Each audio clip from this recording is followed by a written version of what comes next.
Bonjour à tous et bienvenue sur Paris Turf TV pour votre émission reçue 5 sur 5, la quotidienne consacrée au quintet et au top 5.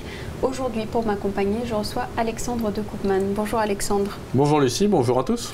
On va donc s'intéresser aujourd'hui à l'événement de ce lundi à Vincennes. C'est le prix de l'Espar sur le parcours classique des 2700 mètres de la grande piste. C'est une course pour 4 et 5 ans et ils sont 16 partants. Donc tout de suite, je vais vous demander votre sélection, Alexandre. Allez, on attaque. Le 15, Apprenti Sorcier, l'As Boschio de Vandel. Le 7, Bayakeno. Le numéro 10, Alson Neguez. Le 4, Bluegrass. Le 13, Bolero Love. Le 5, Bajazé. Et enfin le numéro 12, Andalouse. Donc vous l'avez dit, en tête, vous mettez le 15, le bien connu Apprenti Sorcier, qui revient à la clé. Tout à fait, c'est un cheval qu'on a vu au niveau classique, il était deuxième du prix de Normandie, ce jour-là à mon avis, en étant plus chanceux, il aurait gagné.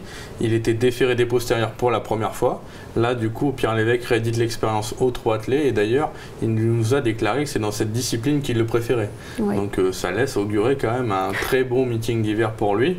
Il effectue une petite rentrée, ça fait un peu plus d'un mois sans courir.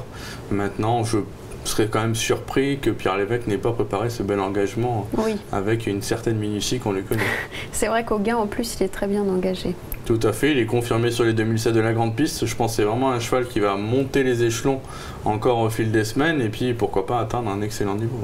Juste derrière, vous mettez le petit poussé, le 1 Boschio de Vandel qui sera pieds nus pour la première fois. Tout à fait, alors je pense que s'il n'avait pas été pieds nus, je l'aurais retenu soit très bas, soit même pas. Parce que c'est vrai qu'au niveau des chronos, on le voit, il est en 15 sur le parcours, alors que la majorité des concurrents que j'ai mis dans mon prono sont en 13,5. Donc c'est vrai qu'il y a un gros écart. Maintenant, je sais aussi que la famille Martens l'estime beaucoup. Il a couru 2 fois sur le parcours, 2 fois il a gagné, et le fait de le déférer des 4 pieds pour la première fois, comme vous l'avez dit, à mon avis, ça peut lui faire gagner une seconde, voire une seconde et demie. Donc oui, je pense qu'il peut faire un coup d'éclat dans cette épreuve. D'accord, c'est un peu un coup de poker quand même. C'est un coup de poker parce que c'est vrai qu'en valeur, il est quand même en dessous des autres. D'ailleurs, il a que 100 000 euros, il y en a qui en ont pratiquement 200, voire même qui ont déjà 200 000. Donc il affronte quand même un niveau bien plus relevé que les lots qu'il a affrontés récemment. Oui, juste derrière, vous classez le 7 Bayakeno qui était deuxième de Bélina Josselin sur ce parcours. On va d'ailleurs revoir sa ligne droite, c'était le 20 septembre dans le prix de Clermont-Ferrand. Oui, on voit ce jour-là son partenaire qui a eu un peu de mal à sortir et après la jument elle va faire un 100 mètres assez rapide. Bon, Bélina Josselin, c'est une super jument qui va elle aussi faire partie de l'élite de la génération. On a vu Bolero Love aussi qui était 4e à cette occasion.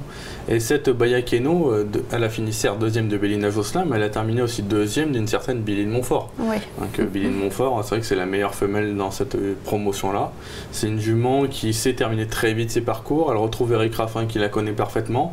Et par contre, il lui faut des courses rythmées pour que en fait, elle finisse sur les autres. Et là, c'est là qu'elle est le plus performante. D'accord, écoutez, c'est un peu la confiance aussi du côté de son entraîneur Cédric Arseran qui s'est confié à Arnaud Lecomte. On l'écoute. Non, la dernière course était bonne, elle avait été un petit moment sans courir, et puis elle pourrait être davantage logiquement vu que la coupe de 15. Mais bon, elle a juste à répéter sa valeur, je pense, pour être perfectible pour un bon chèque.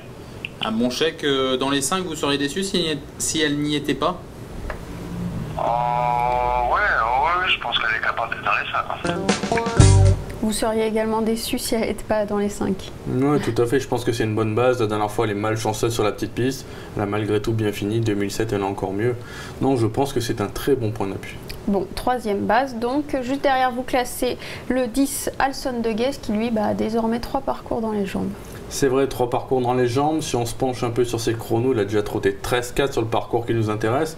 Là, jugé là-dessus, on aurait dit il faut le mettre en tête. Maintenant, moi, le petit bémol, c'est qu'il n'est pas totalement déféré cette fois. C'est vrai que s'il avait été DFD4, je pense que j'aurais hésité à le mettre 1 ou 2. Là, il sera que DP. Maintenant, je regarde un peu ses perfs DP, il a 4 sur 4. Maintenant, voilà, j'ai quand même ce petit bémol. Je pense qu'il a largement les moyens de se placer dans cette épreuve, mais pour la gagne, j'ai ce petit doute. Très bien, on fera attention donc. Et derrière vous, classez le 4 Bluegrass qui était disqualifié en dernier lieu. disqualifiable, mais je pense qu'elle avait le gaz pour gagner. Dans le dernier virage, elle était un peu sur du verglas, mais elle venait très très bien. Elle aurait donné chaud pour moi aux premières. Ça marchait quand même très sur le 2008 de la petite piste. Le chrono était bon. Elle a déjà bien couru sur le 2007 de la grande piste. Je pense que Philippe Allaire va faire quelques petits réglages au niveau de l'allure, parce que la dernière fois ça n'allait pas. Ouais. Mais on peut lui faire confiance à ce niveau-là, il n'y a pas de souci. La jument est en forme optimale à mon avis, et déférée des 4 pieds, elle ne l'est que très rarement. Ouais. Donc à mon avis, on peut compter sur elle, là aussi à mon avis pour les places. Il faut la racheter. Je pense. 8e, vous avez classé le 12 Andalouse. Eh bien, on va écouter ce que son entraîneur Flavien Provost a déclaré à Arnaud Lecomte. La jument retrouve son pilote avec lequel elle s'était imposée à plusieurs reprises. Il s'agit de Tony Le Belair cette fois et la grande piste. Ouais, Tony s'entend vraiment très très bien avec la jument, il la comprend parfaitement. Les 2007 de la grande piste, je pense que c'est un tracé qui lui convient très bien. La jument est en bonne forme, malgré les performances sur lesquelles elle reste. Elle est très bien à la maison. Une totale réhabilitation est-elle attendue? Oh oui, je pense. Bon, il est assez confiant quand même, Flavien Provost. C'est un peu son fer de lance, je pense, Ouais. pour aussi les prochaines semaines. C'est une jument un peu compliquée à la volte. Voilà. Si Tony Le Belair parvient à la garder au trot, après elle a sa chance. Mais c'est pareil, c'est plutôt en bout de piste parce qu'il y a des mâles de qualité également. Très bien, c'est assez facile avant le coup finalement. Je pense qu'on a des bons points d'appui et après ça se résume entre 9-10 chevaux. Voilà, j'avais hésité pour la 8e place. Très bien, eh ben, on va vous suivre et avant de conclure, vous avez aussi une très bonne info pour cette réunion. J'aime beaucoup le 310 Caïd de Jumilly, un pensionnaire de Jack Bruno. C'est un cheval qui pour moi va monter les échelons et pourquoi pas faire partie de l'élite de sa génération. D'ailleurs on l'avait vu deuxième d'un certain Captain Crazy, c'était sur la petite piste. La grande piste pour moi sera parfait pour lui, la rentrée était très bonne. C'est un super cheval qu'il faut suivre en confiance et peut-être qu'il va déjà s'imposer dès lundi, en tout cas je l'espère. Eh bien on va suivre le 310 Caïd de Jumilly. Merci beaucoup Alexandre. Merci à vous. Je vous dis à très bientôt sur Paris Turf TV. Bonjour à tous. Au revoir. Au revoir.